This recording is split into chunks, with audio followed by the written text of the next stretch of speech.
उदयगिरी का राजा भानु प्रताप बहुत ही निरंकुश शासक था। उसका मानना था कि डर के कारण ही मनुष्य सही मार्ग पर चलता है, इसलिए छोटे छोटे अपराधों के लिए वह कड़ी से कड़ी सजा देता था।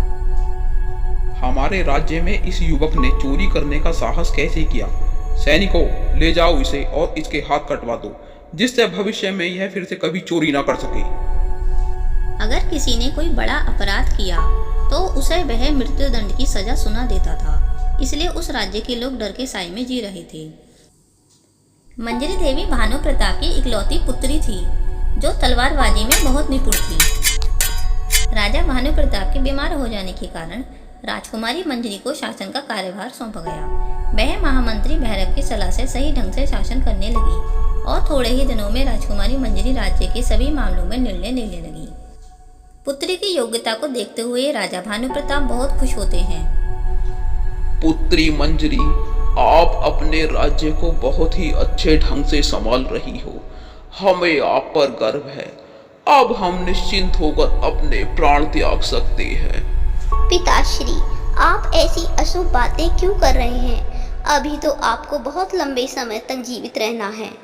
कुछ दिनों के बाद महाराज भानु प्रताप की मृत्यु हो जाती है। पिता की मृत्यु से राजकुमारी मंजरी को बहुत दुख होता है। उसे सांत्वना देते हुए महामंत्री भैरव कहते हैं, राजकुमारी जी, जो हुआ वह सही नहीं हुआ।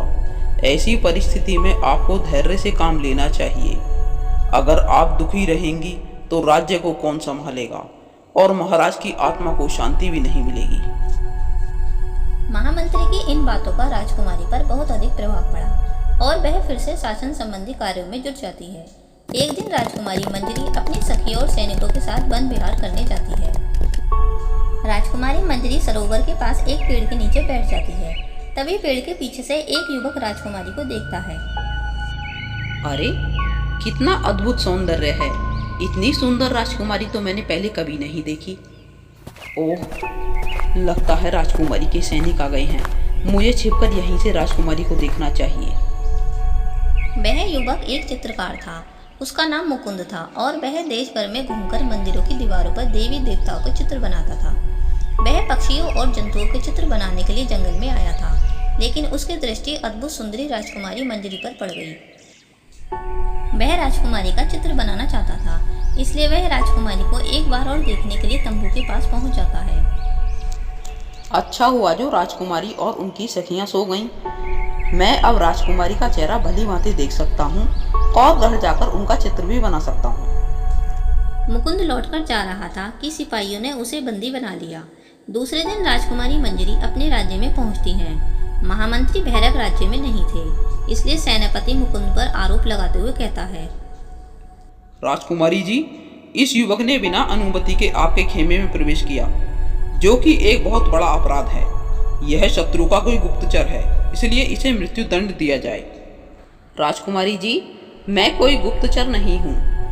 मेरा नाम मुकुंद है और मैं एक चित्रकार हूँ।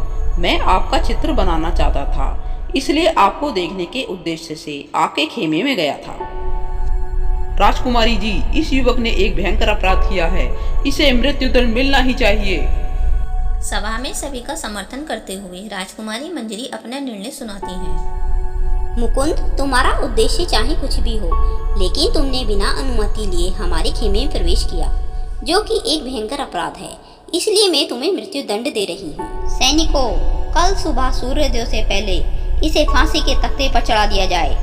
राजकुमारी जी, मैं मानता हूँ कि मुझसे बहुत बड़ा अपराध हुआ है, लेकिन यदि मृत्यु दंड से पहले मेरी एक इच्छा पूरी की जाए तो आपकी बहुत कृपा होगी और मैं शांति से मर सकूंगा। मुकुंद, अपनी इच्छा बताओ, वह अवश्य ही पूरी होगी।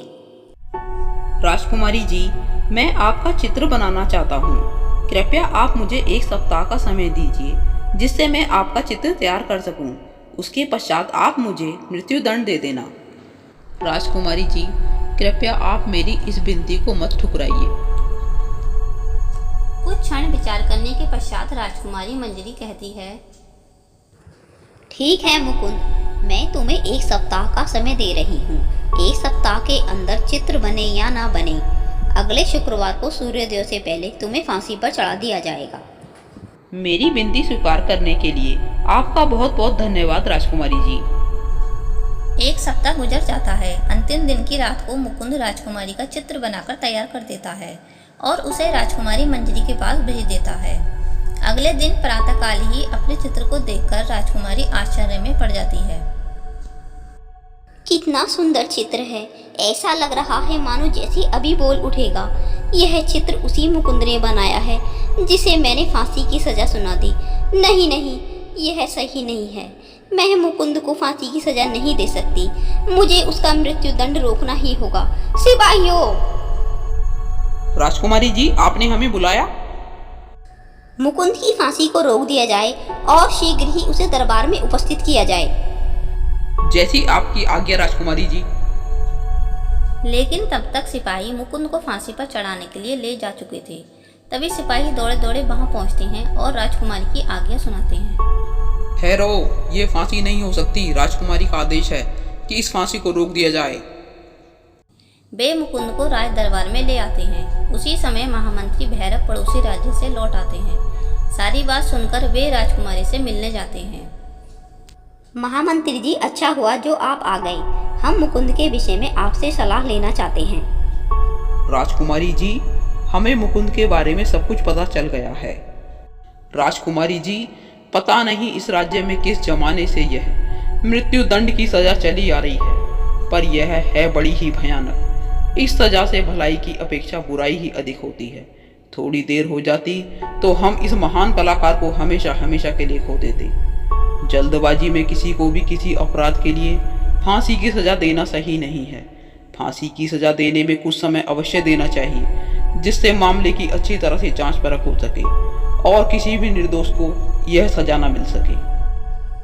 महामंत्री जी, आप बिल्कुल ठीक कहते हैं। मैं आज से ही उदयगिरी राज्य में मृत्युदंड की सजा को समाप्त करती हूँ और मुकुंद को अपने राज दरबार में राज चित्रकार के पद पर नियुक्त करती हूँ।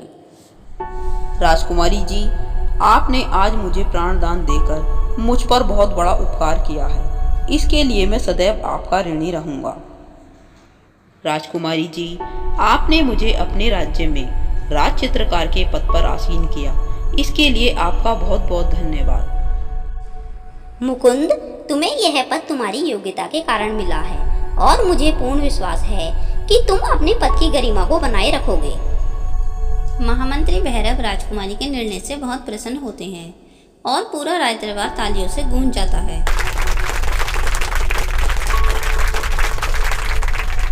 और इस प्रकार राजकुमारी मंजरी ने अपने राज्य में वर्षों से चली आ रही मृत्युदंड की सजा को समाप्त कर अपने राज्य को एक नई दिशा प्रदान की।